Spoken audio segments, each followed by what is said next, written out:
It's that time. It's the hottest division, the Wild Wild West, the NFC West. Welcome to the NFC West Huddle. I'm Keyshawn Ward, and man, so much things going on in these past couple of weeks. But man, Thursday night football between the Seattle Seahawks and Los Angeles Rams. We got to get right into that. But first, let's introduce some of our experts in the division, starting with Ethan Reynolds down in Seattle and Gerard Marcarell in Los Angeles. Guys, I'll let you guys take the floor, but we got to start off with the winner, Ethan. How are you guys able to pull that out? And was there any doubt in Sam Darnold that he'll be able to get it done? Oh, never a doubt. There was never a single doubt throughout the entire night. No, Keyshawn, I'm still at a loss. I'm still processing what we saw last night. I am still in shock, in utter disbelief, to be quite honest. The Seahawks were 0-172 when trailing by 15 or more points in the fourth quarter until last night. And I'm sure Gerard has the stat from the other way around, but the Rams had never lost. That game went on the other side of the coin by bleeding by 15 or more points in the fourth quarter. The Hawks were dead, buried, gone. Sam Darnold threw his second interception of the game with just under 10 minutes left in the game, down by 16. Friends were texting me. They turned the game off. They were annoyed. They were really upset. Some fans started heading for the exits. The Rams had a win probability at 98.8% in that moment. But this team, and specifically Sam Darnold, never quit, even with Rams players laughing at them on the field and acting like the game was over. Let's think about all the things that had to go right for the Seahawks to come back and win this game. And sorry, I'm going to get in a bit of a soapbox here. You have Rashid Shaheed finally getting his hands on the ball after the Rams were kicking away from him all night, letting the Seahawks start on the 35-yard line on every single kickoff, as opposed to just letting him have an opportunity on a kick return. He gets his hand on the ball, takes that punt, 58 yards back to the house to spark things and get the fans back into it, which was a humongous key to the game, in getting the Lumen Field fans back into the game. The defense comes up with 3 straight 3-and-outs after the red zone pick in the fourth, after getting dominated all game long. Then Sam Darnold, in his first throw since the pick in the fourth quarter, coming up big to hit A.J. Barner for the touchdown to bring it to within 2. And yes, Barner was wide open, but that is not an easy throw. Bootleg left, has to set his feet and then throw across his body, corner route to his right. Incredible throw from Darnold there in his first throw after the pick. Then the luckiest 2-point conversion in the history of NFL football, a backwards screen pass that is batted down. Zach Charbonnet picks it up to hand it back to the official. But in doing so, he ties the game, sends it to overtime. Luckily, the officials saw it and decided to go review it, because nobody in the press box sitting around me was thinking that. And then you've got Sam Darnold making the throw of his career, hanging in the pocket in overtime, knowing he's going to take an absolute lick, hitting Cooper Kupp on the sideline on a corner route, somehow keeps his feet in bounds. Gerard, I'm sure you were getting flashbacks to his time in L.A., him winning Offensive Player of the Year in 2021, and then Darnold obviously throwing the touchdown. Hits Eric Saubert, of all people, for the game-winning 2-point conversion. That was his third target all year. I mean, you cannot write a better script than that for the Seattle Seahawks. It's the craziest comeback I've seen since the Seahawks comeback in the 2014 NFC Championship game against the Packers. They were also down 16 in that game. Now the Hawks have sole possession of the division lead and the top seed in the NFC with just 2 games to go. It's truly unbelievable. Well, before I let Gerard respond to that, hey, I forgot to mention Arizona's not with us this week, but what's the point? I mean, they're pretty much a 3-win team. Do they really need to be on the show at this point? Because at this point, it's all about winners in the division. As Ethan just mentioned, the Seahawks and Niners, he should have added. We all have pretty much a pathway to get the number 1 seed in the NFC. If we win out, we'll meet at the regular season finale. But, Gerard, what happened, man? I mean, there's so many plays that come to mind why the Rams lost that lead in the second half. But to your eyes, what did you see when things were really wrong for the Rams on Thursday night? What is disturbing to me about what happened last night is this was the same exact type of game that they lost in week 3 at Philadelphia. They were leading the Eagles by 20-something points, and they took their foot off the gas. They thought the game was over. They started making some mental mistakes. A huge special teams play in that game turned into a couple more. Just like last night with the punt, Ethan Evans actually punts the ball to Shaheed, which probably was supposed to kick the ball out of bounds. And then from there, you allow things to happen that probably normally wouldn't happen. We can talk about the 2-point conversion, as odd as it was. Let's face it, it was a terrible call. There was not enough to overturn it once it was called a deflected pass. But when you open the door and you don't seal the deal, you allow these things to happen. There were things that happened earlier in the game. The illegal man downfield cost the Rams a touchdown. They ended up settling for 3. There are a lot of things that played into how the game finished. But the bottom line on the whole thing is that the Rams didn't finish the game. I'm not trying to not give Sam Darnold and the Seahawks credit for hanging in there because they were in dire straits. But if the Rams had stayed locked in, arguably one more possession, the game would have been over. So they have no one to blame but themselves. Now, the consequences of that loss could end up being humongous. They could end up forfeiting now a chance to have a bye week in the postseason and play 2 home games. So their road gets much more difficult to get to Super Bowl 60 because now you could be looking at 3 straight games. Now, there's still football to be played. I'm not a believer that the Niners are going to win out. I still think the Seahawks could stumble one more time. But the Rams had it out there in front of them, and they let it slip away by not finishing the game. We did hear about that talk from former Ram Ernest Jones that Rams players were laughing at the Seahawks players with a 16-point lead. And to me, that's not staying locked in long enough to finish the game. So while Seattle, as Ethan nicely detailed, did a lot of things to make the comeback happen, for me, and I think for that Rams locker room, without a doubt, they know that they took their foot off the Seahawks' neck and they gave away another game. That's the 3rd game this year that they have given away. They should have beat the Niners the first time, too, at SoFi, if Kyron Williams doesn't fumble with inside a minute. They've had 4 losses this year. There's only 1 game where they really got beat. That was Carolina. So right now, today, they have no one to blame but themselves. And we'll see how it plays out from here. Yeah, Gerard. I mean, the special teams really stood out to me. I mean, that Shaheed punt return really took the momentum away from y'all, and that's when the Seahawks got back in the game. But enough about that game. We got to talk about the 49ers win this past Sunday against the Tennessee Titans, a 37-24 win, where Brock Purdy, he set the tone from start to finish. He was sensational, throwing for 23 for 30 for 295 yards passing with 3 touchdowns, also having 44 yards on the ground. Even in a moment where he kind of taunted at a defender, his last name was Barton on the Titans. And it was so funny because that's not really Purdy's character, so that's why he apologized instantly to the linebacker, like, my bad, man, that's not even my type of thing I really do to defenders. But, hey, man, he's been great out there. And Juwan Jennings, he's making the most of his opportunities, becoming a true red zone target for the Niners this season. He had 2 touchdowns in this game. And then Eddie Pinheiro, man, the kicker, he was great as well. He kicked all 3 of his field goals. He was flawless in his performance. But there was cons in this game. The defense, they didn't have no sacks, no turnovers.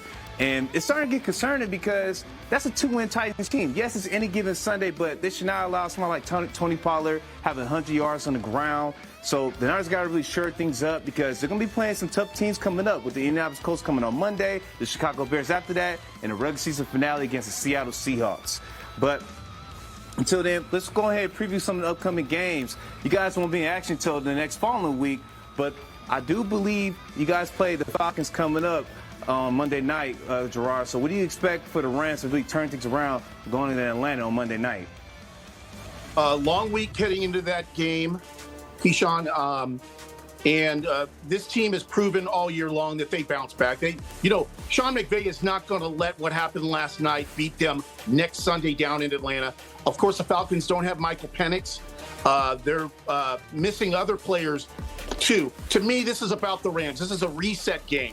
It is a chance to reset their dominance and go out and play 60 minutes, which I'm sure that is going to be the message that's going to be preached here on Woodland Hills this week, playing 60 minutes. There are so many episodes from that game last night as I drift back into that. In the final 10 minutes, after they picked off Sam Darnold for the second time, where the game should have been over.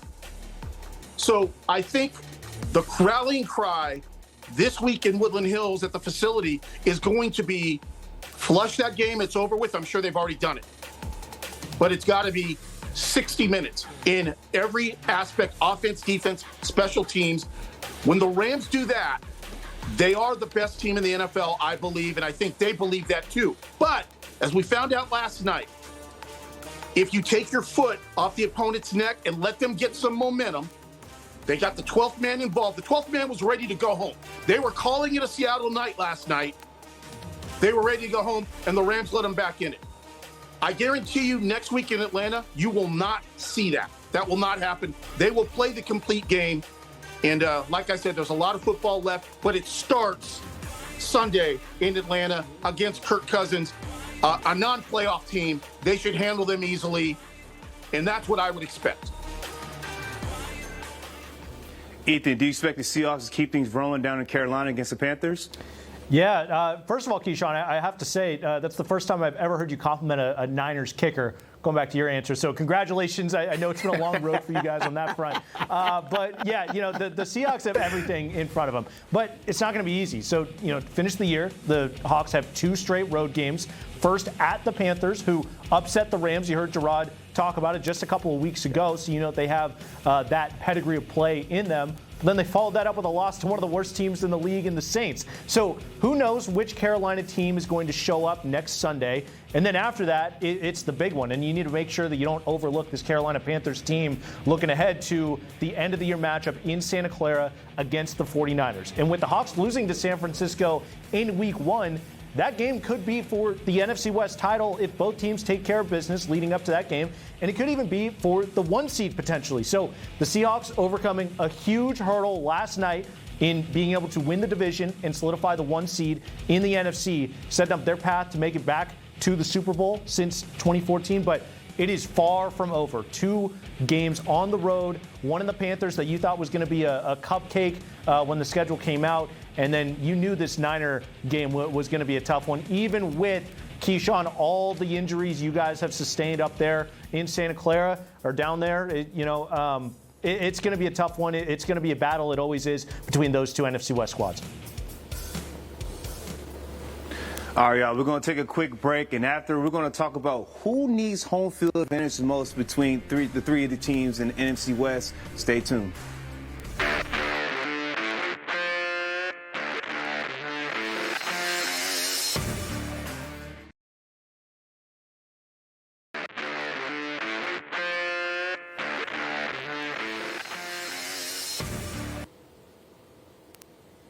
Welcome back to the NFC West Huddle. So it's so crazy in this division because it's 3 teams vying for that 1 seed. But now since the Rams gave the Niners and Seahawks some hope, it's going to be a true, cool finish when it all boils down to it. But my first question to Ethan is, do the Seahawks need home field advantage, or do you still feel confident if the Niners would have beat y'all in the regular season finale and you guys end up being the 5th seed?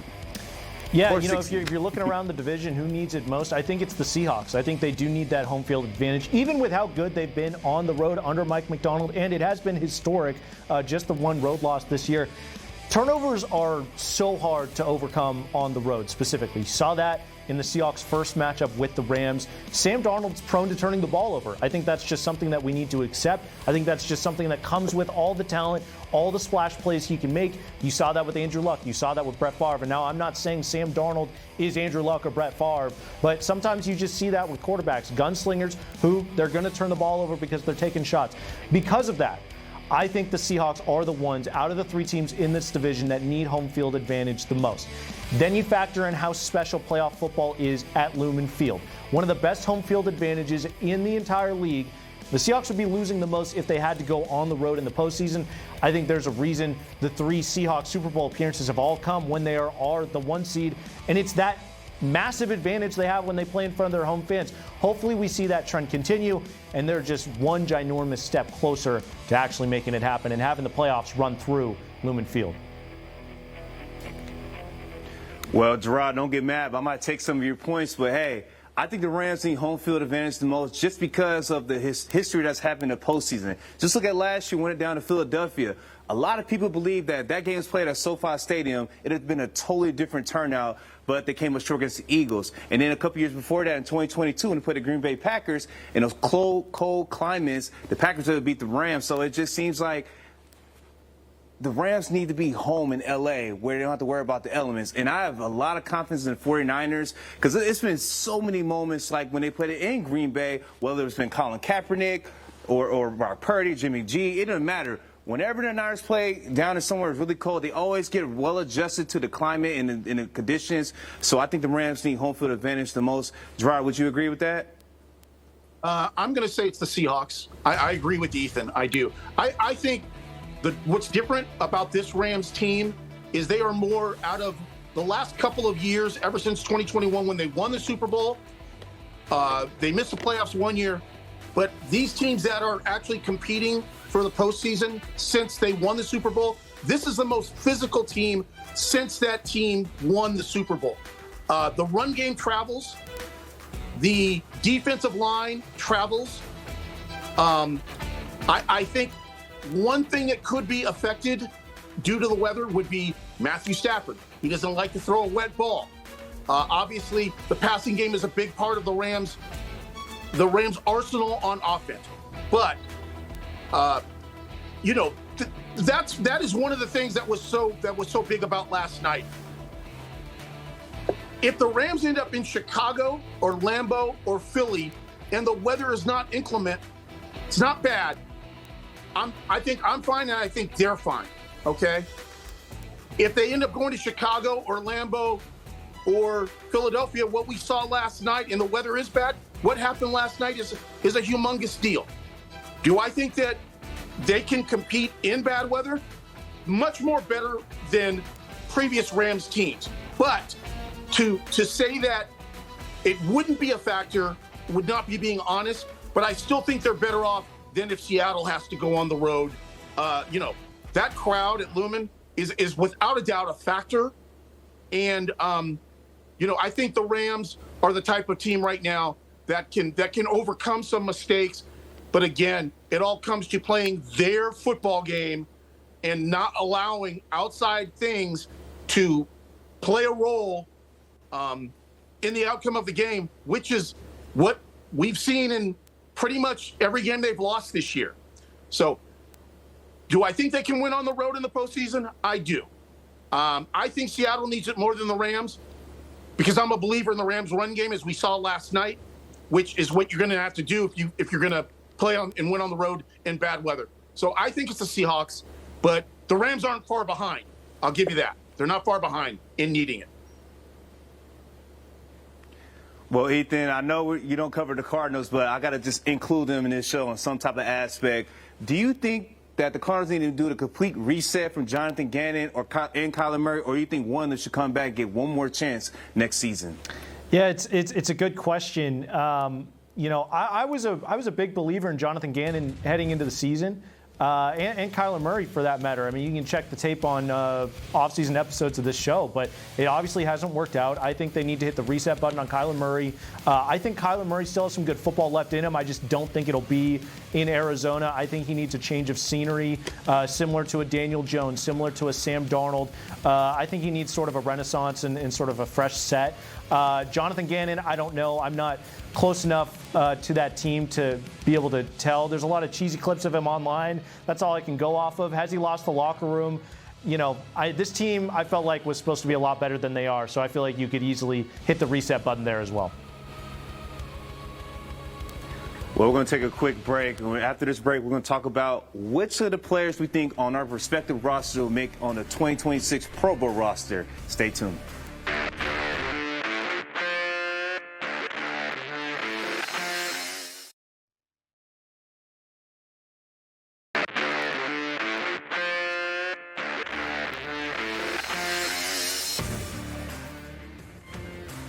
Welcome back to NFC West Huddle. Time to talk about the biggest popularity contest in the National Football League, the Pro Bowl. I know it does not look the same as it's looked in the past couple of years. It's like a lot of games and activities, but it's still the Pro Bowl. So I'll start it off.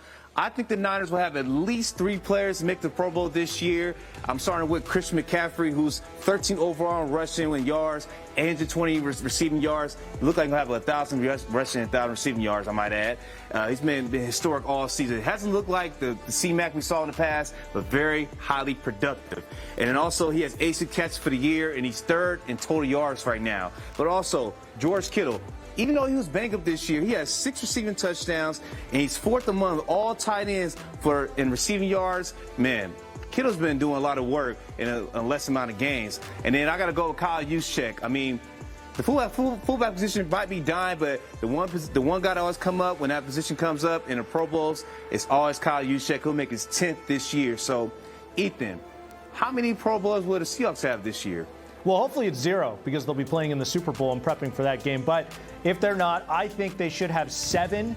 I don't think they'll get that many. That might be sort of a homer number. I think it'll be because of some questionable voting and position reclassifications with one specific player. I think Jackson Smith-Njigba and Byron Murphy are both locks. They lead their positions in voting, very deserving.